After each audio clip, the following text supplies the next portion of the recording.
শুরু করিতেছি মহান আল্লাহর নামে, যিনি পরম করুণাময় এবং অত্যন্ত দয়ালু। 2টা ট্রাক্টর ম্যানেজ করছি। আপনারা বলতে পারেন যে এই ব্যারিস্টার কি আবার ট্রাক্টরের ব্যবসা শুরু করবে কিনা? না, আসলে আমার ছোটবেলা থেকে অভিজ্ঞতা, এলজিডির যত রাস্তা আছে, পিআইওর যত রাস্তা আছে, সবগুলা ছোট ছোট গর্ত হয়। গর্ত হওয়ার পর গর্ত ভরাট না করার কারণে 3 দিন গর্ত ভরাট হয়ে রাস্তাগুলা বাজে অবস্থা হয়ে যায়। তারপরে আবার তদবির করে কাজ আনতে হয়। কাজ আনার পর কাজ টিকে না, আবার গর্ত হয়, আবার সরকারের কোটি কোটি টাকা যায়, কিন্তু জনগণের লাভ হয় না, যন্ত্রণা হয়।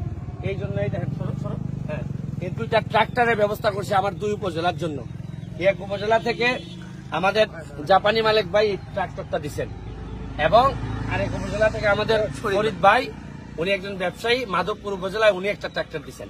এই ট্রাক্টরটা সারাক্ষণ কাজ করবে, মাধবপুর উপজেলায় রাস্তায় রাস্তায় ঘুরবে এবং সে গর্ত ভরাট করবে, ছোট ছোট গর্ত। এই যে আমি আপনাদেরকে দেখাই, এই যে মনে করেন যে এই যে দেখাই, এই যে দেখাই,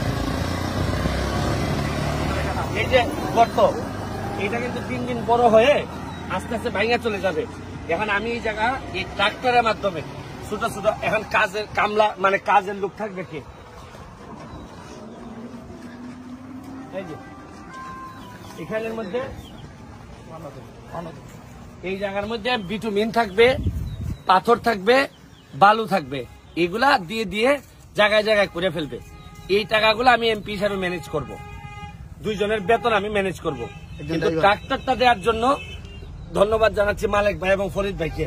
মালিক ভাই, আপনার যে অনুভূতিটা একটু যদি বলেন, যে কি কারণে আপনার ভালো লাগতেছে নাকি ট্রাক্টরটা দিয়া? আসসালামু আলাইকুম।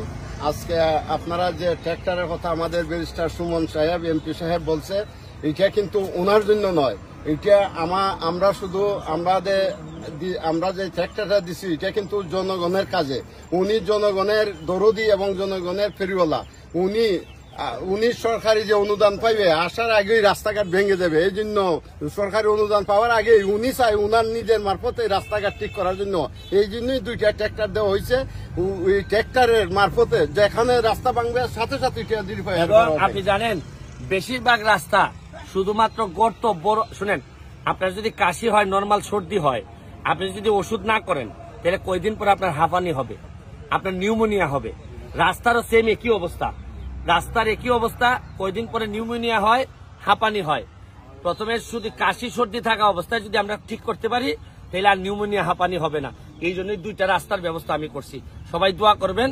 আমার এই ধারণা যদি ভালো লাগে থাকে, প্রতিটা উপজেলায় আপনারা নিতে পারেন। আজকের মতো বিদায় নিচ্ছি। ফরিদ ভাই, মাধবপুরের ফরিদ ভাই এবং সোনারঘাটের জাপানি মালিক ভাইয়ের জন্য রইল অনেক বেশি শুভকামনা। ধন্যবাদ, থ্যাংক ইউ।